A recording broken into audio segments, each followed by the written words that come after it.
Hello everyone. This video will continue our introduction of the predicate derivation inference rules. This video will address existential introduction. It assumes that you have already watched and understood the video on generalizations and instances, as well as the video on universal elimination. So let's get started by looking at the book's rule statement for existential introduction. So I'm going to start in a kind of an unusual place. I'm actually going to start at the rule output for existential introduction. And the output for the existential introduction is, of course, an existential generalization. And this is how the book represents that. There is an X, existential quantifier, followed by capital letter P, which stands for the quantified expression. It contains the variable of quantification x, or any of the variables. And then the rule input, this is a little interesting. It's the reason I started with the output.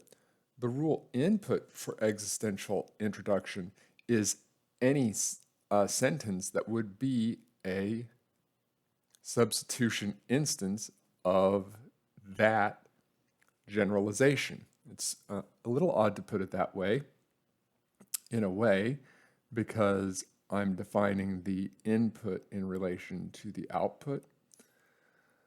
But that's our rule existential introduction.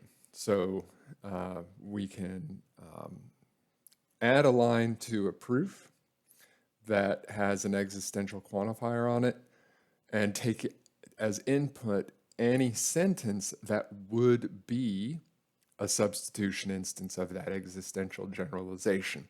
And certainly we'll look at examples of that in a moment.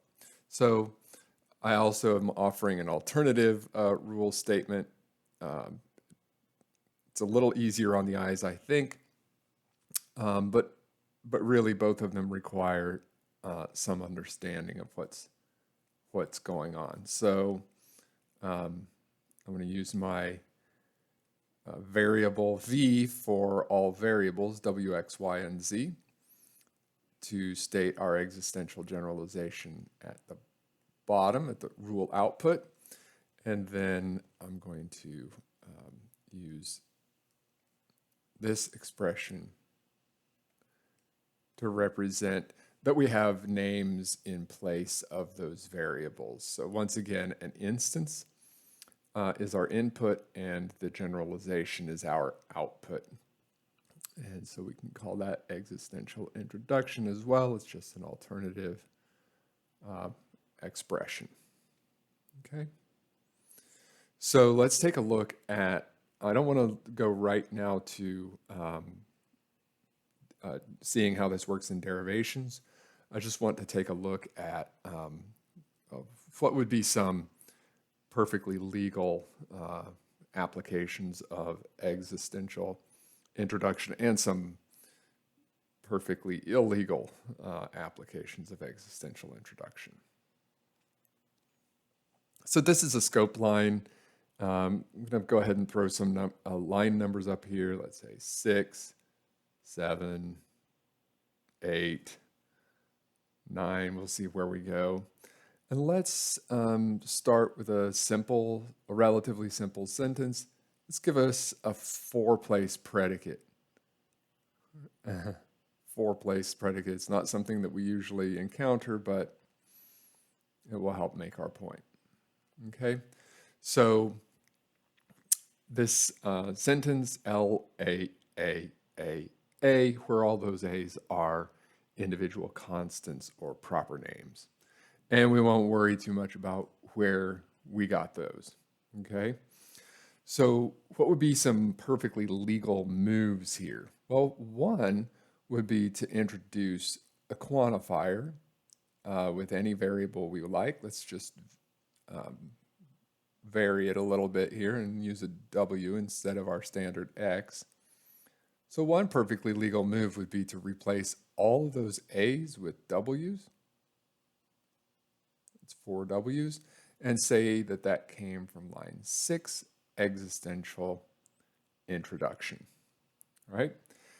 We see that it actually fits the pattern of the rule statement because LAAAA is a uniform substitution of this existential generalization. There is a WLWWWW. Okay, that's not the only permissible or legal application of existential introduction. Here would be another one.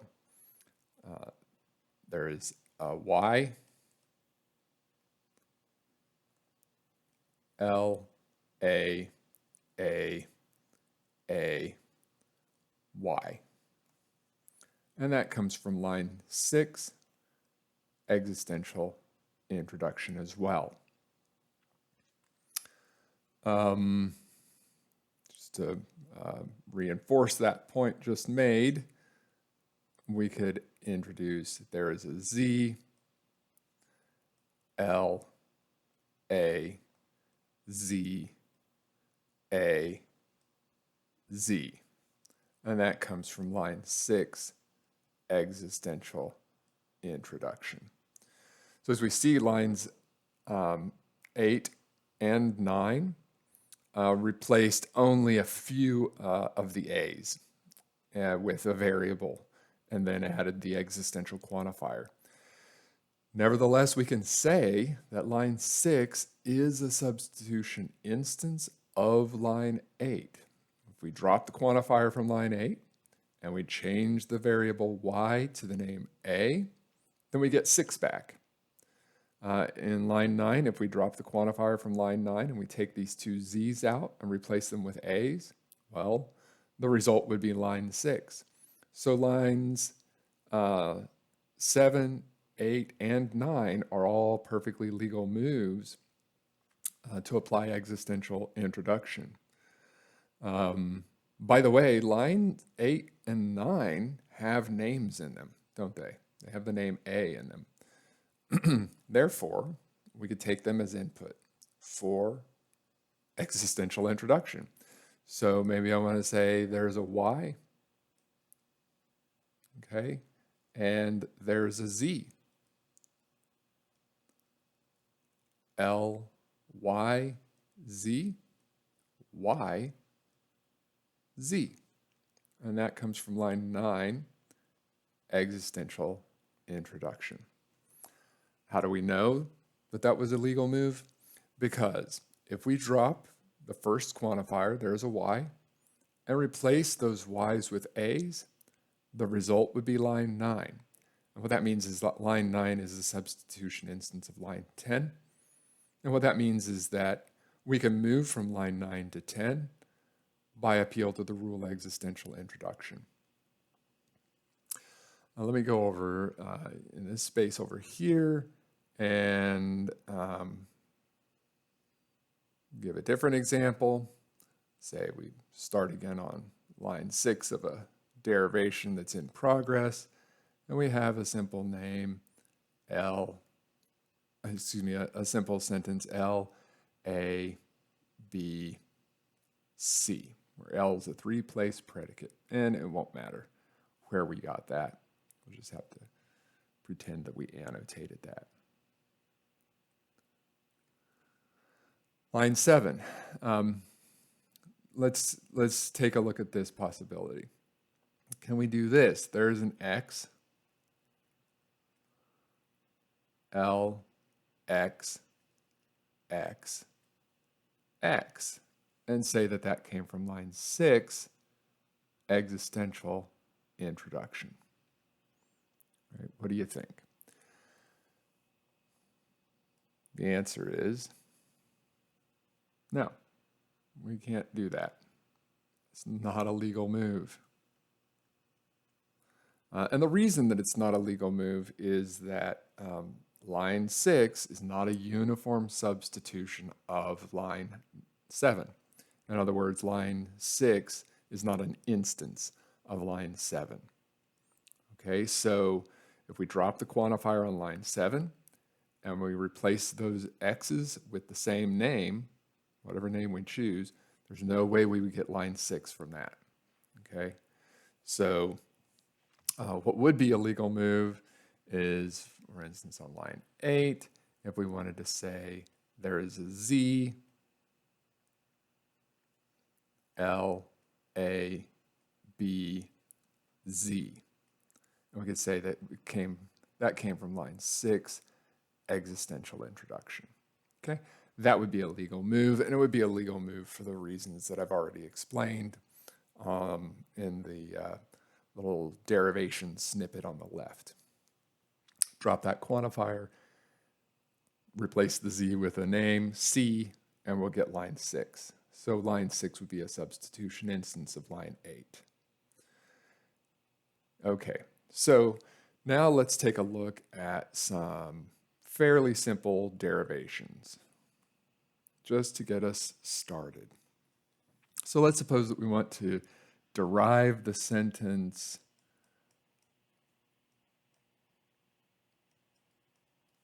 let's see, keep it very simple. There is an x, hx. And give ourselves a couple of assumptions to work with, pretty simple assumptions.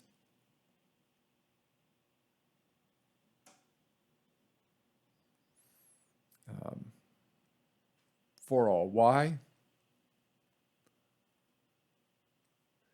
if, let's say, by, then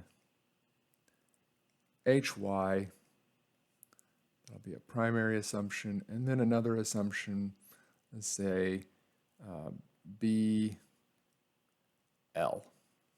will be our next assumption.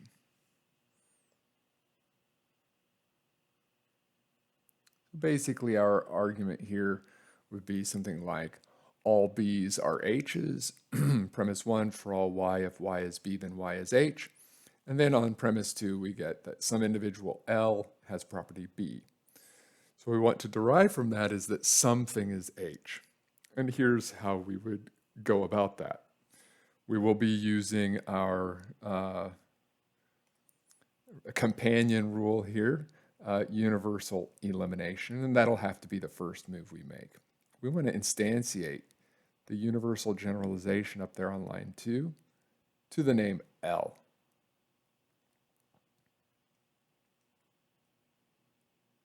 Okay, so that would be line 1, universal elimination.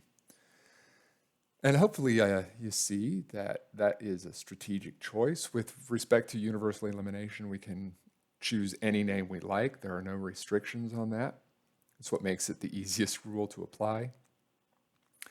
But we chose the name L because it already appeared on line 2, and it sets us up for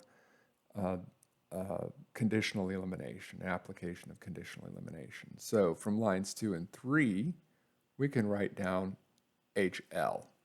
That's 2 and 3 conditional elimination. And then on line 5, we look at what we have on line 4, HL. We look up there at our target sentence, something is H. Well, we know L is H, and so it follows that something is H. There is an X, H, X. Line 4, existential introduction. Okay? So that's a proof that illustrates existential introduction. It also illustrates how many predicate derivation proofs are going to go. Frankly, we see in these 3 steps, although there's only 3 steps, much of what happens in predicate derivations. So at the top of the proof, we end up taking quantifiers off. In the middle of the proof, we end up doing sentence logic. And at the bottom of the proof, we end up putting quantifiers right back on. Okay? So this proof is not just to illustrate how to use the new rule in a derivation, but it also shows you sort of the basic strategy of most predicate derivations. Strip quantifiers off, do some sentence logic, put some quantifiers back on at the bottom. Okay, let's take a look at one more relatively simple derivation, just to get a little bit more of a feel for some of these things. So let's suppose that we're going this time to derive a existential generalization of an existential generalization, L, X, Y. And let's work with a few assumptions at least. Let's say for all X,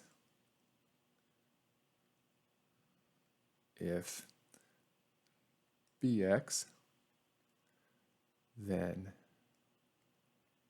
Gx. And we'll say that's a true assumption. And then let's say for all X,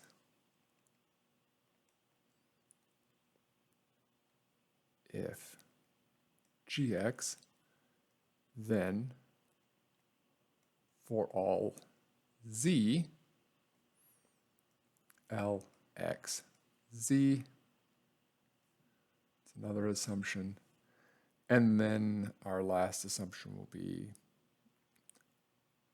B, G. Okay, let's get some scope lines going.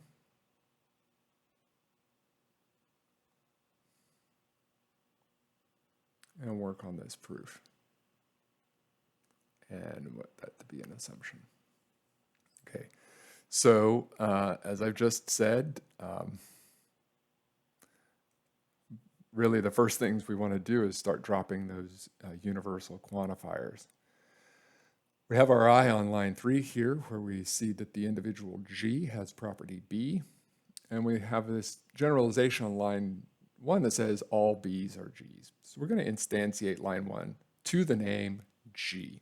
Drop the quantifier, replace the variable X with G in all occurrences.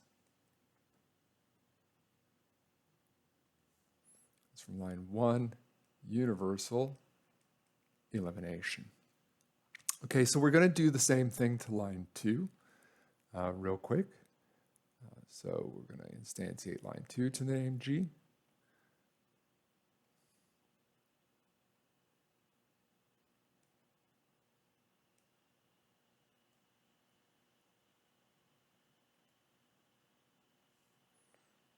To universal elimination. I'm going to stop here and make a comment. You might have noticed that here in the consequent on line 5, we have a universal generalization for all ZLGZ. You might be tempted to apply universal elimination to that. That would be an illegal move. Since the universal quantifier is not the main connective, okay, the rule universal elimination simply does not take this sentence as input. So if you go back and look at the rule statement, the input for this rule has to be a sentence whose main operator is the universal quantifier. The main operator on line 5 is the horseshoe. So we cannot apply universal elimination to this new line. And instead what we have to do is forge ahead. So one thing we can do is apply a rule called hypothetical syllogism. Totally optional. You can do this proof without hypothetical syllogism. But I want you to start, knocking some of the rust off and looking at those SD plus rules again. If BG, then GG. And if GG, then for all Z, LGZ. That's going to give us, if BG, then for all Z, L, G, Z from lines 4 and 5, hypothetical syllogism. And line 7, if we look at this sentence, BG horseshoe for all Z, L, G, Z, we look at line 3, BG. BG is the antecedent of the conditional in line 6. That licenses us to write down the consequent. LGZ. That comes from 3 and 6 conditional elimination.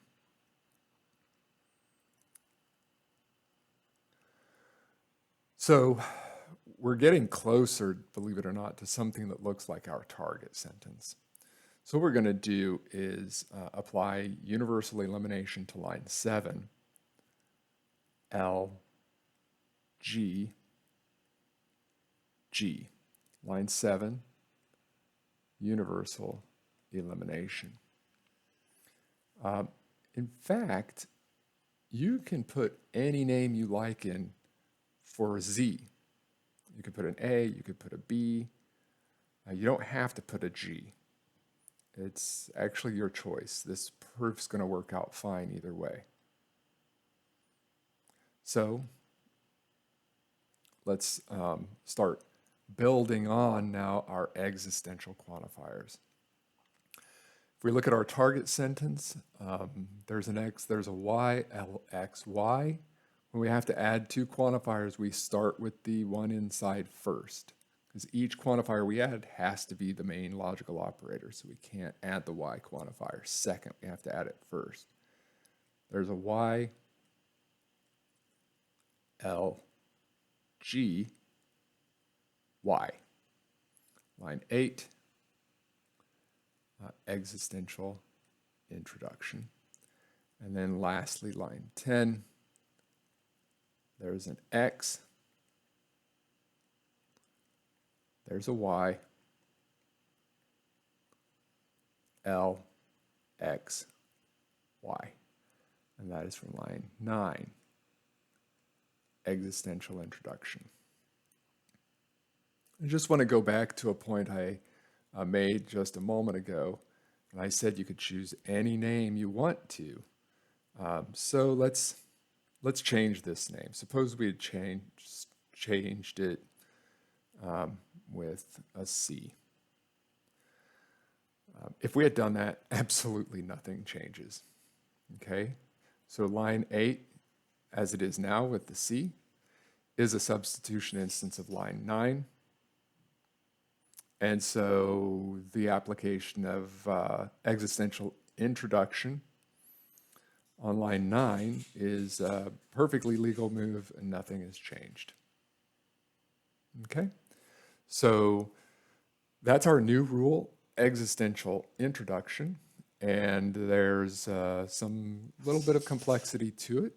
It's actually a little bit of freedom that you need to use responsibly.